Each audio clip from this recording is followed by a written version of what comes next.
Hello friends, welcome to baby English tutorial. আমি বন্দনা। বন্ধুরা, আজকে আমরা একটা নতুন ধরনের অ্যাডভান্স ইংলিশ গ্রামার শিখে নেব।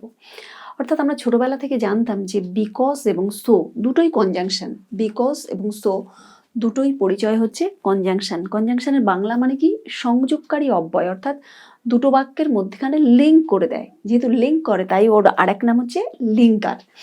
তাহলে বিকজ এবং সো আমরা কিন্তু প্রায় এক অর্থেই ব্যবহার করি, কিন্তু এই দুটো শব্দের ভেতরে সূক্ষ্ম পার্থক্য রয়েছে। কি পার্থক্য রয়েছে সেটা কিন্তু বাক্যের উদাহরণের মাধ্যমে বুঝে নেব।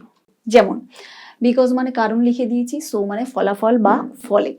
প্রথম বাক্য বিকজ দিয়ে কি হলো? প্রথম বাক্য আই স্টেড হোম, আমি বাড়িতে ছিলাম, আমি ঘরে ছিলাম, হোমে ছিলাম, অর্থাৎ বাড়িতে ছিলাম। বিকজ কারণ ইট ওয়াজ রেইনিং, বৃষ্টি হচ্ছিল।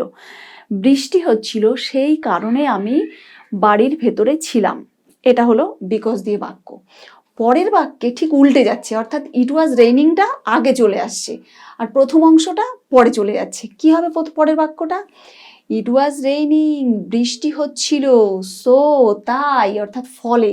সো মানে তাই অথবা ফলে আই স্টেড হোম, আমি বাড়িতে ছিলাম। অর্থাৎ সো মানে ফলাফল, পরিষ্কার বোঝা যাচ্ছে। আগে কিসের ফল? মানে বৃষ্টি হচ্ছিল, এটা হচ্ছে রেজাল্ট, এটা ফলাফল। সেই কারণে আমি বাড়িতেই ছিলাম, বাড়ির বাইরে বেরোতে পারিনি। আর প্রথম বাক্যে অর্থাৎ বিকজ দিয়ে তৈরি হওয়া বাক্যে হচ্ছে আমি বাড়িতে ছিলাম। কেন? কি কারণে? Because it was raining. Because দিয়ে যেটা আগে আসছে, সো দিয়ে কিন্তু সেটা পরে চলে যাচ্ছে। অর্থাৎ আই স্টেড হোম, বিকজ দিয়ে বাক্য দিয়ে আই স্টেড হোম প্রথমে ছিল, ফার্স্ট পার্ট, বাক্যের ফার্স্ট পার্ট, কিন্তু সো দিয়ে এটা বাক্যের সেকেন্ড পার্টে চলে আসলো। আর বিকজ দিয়ে যেটা সেকেন্ড পার্টে ছিল, সো দিয়ে কিন্তু সেটা ফার্স্ট পার্টে চলে এসেছে। এটা নিশ্চয়ই বোঝাতে পারলাম। আরো দুটো বাক্যের উদাহরণের মাধ্যমে আমরা ব্যাপারটা আরো ক্লিয়ার করে নেব। বিকজ দিয়ে উদাহরণ আমি বলতে পারি রূপা ওয়াজ হ্যাপি বিকজ, কারণ she stood first in the examination. In the examination ধরেনি বলে লিখিনি, মুখেই বলে দিচ্ছি।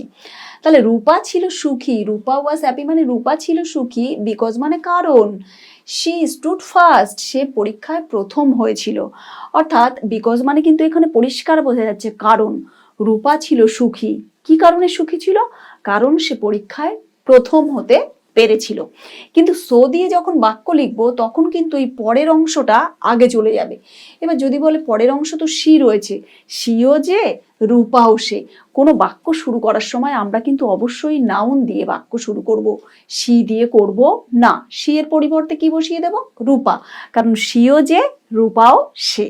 তাহলে রূপা স্টুড ফার্স্ট, ওই যে সি স্টুড ফার্স্টের জায়গায় কি লিখে দিলাম?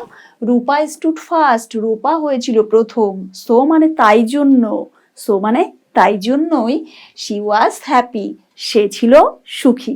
তো বন্ধুরা, এই বিকজ এবং সো এর মধ্যে যে সূক্ষ্ম পার্থক্য, এই পার্থক্যটা যে বাক্য দিয়ে বোঝালাম বাক্যের উদাহরণের মাধ্যমে, এই ক্লাসটা আপনাদের কেমন লাগলো? খুবই ছোট্ট ক্লাস, কিন্তু এই ছোট্ট ক্লাসটি আপনাদের কেমন লাগলো কমেন্ট সেকশনে কমেন্ট করে জানাবেন। ভালো লাগলে লাইক করবেন, সাবস্ক্রাইব করে পাশে থাকবেন, আর পাশে থাকা বেল আইকনটি অবশ্যই অন রাখবেন। সবাই ভালো থাকবেন। Thanks to all.